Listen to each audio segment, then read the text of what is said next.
সংক্ষেপে বলতেছি সবর কি। সবর বলা হয় তিন জিনিসকে। কয় জিনিসকে? ব্যাখ্যা নাই, অল্প কথায়। সবর হলো তিন জিনিস।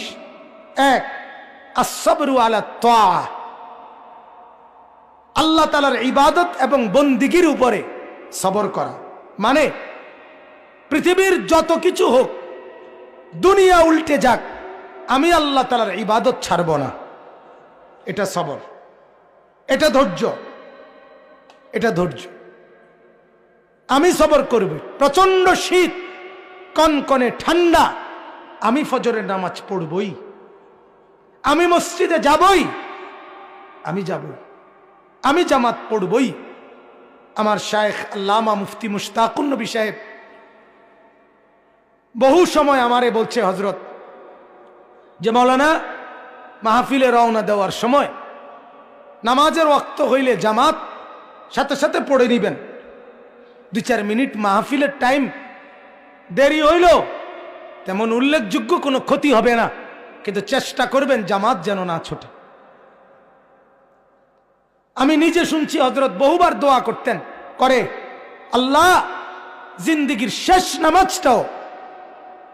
নামাজটাও দাঁড়িয়ে মসজিদে জামাতের সাথে পড়ার তৌফিক দান করে। এটা সবর, ইবাদতের উপরে টিকে থাকা। আমি গতকালকে সন্দ্বীপ গেছিলাম, সন্দ্বীপ, চট্টগ্রাম। চতুর্দিকে বঙ্গোপসাগরের মাঝখানে এই দ্বীপ, স্পিড বোট দিয়ে যাইতে হয় উত্তাল ঢেউয়ের মধ্যে। 2 দিন ছিলাম আমি ওইখানে। আমি একজন, গতকাল যেই মাদ্রাসার মাহফিলে গেছি, ওই মাদ্রাসার মোহতামিম সাহেব, না হইলেও 100 বছরের উপরে বয়স, বুড়া মানুষ। আজীব এক জিনিস দেখছি আমি, ওনারে দেখছি আমি 2 বারই। উনি নামাজে সারাক্ষণই চেয়ারে বসে থাকে।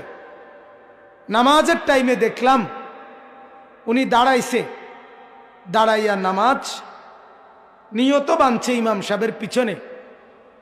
মনে 4-5 মিনিট পরে বা 5-7 মিনিট পরে উনি বসে গেছে, নিচে মাটিতে বসছে আর কি, বসে বাকি নামাজ পড়ছে। আবার একটু পরে দাঁড়াইছে, আবার একটু পরে বসে গেছে। এমনি এমনি নামাজ শেষ করে।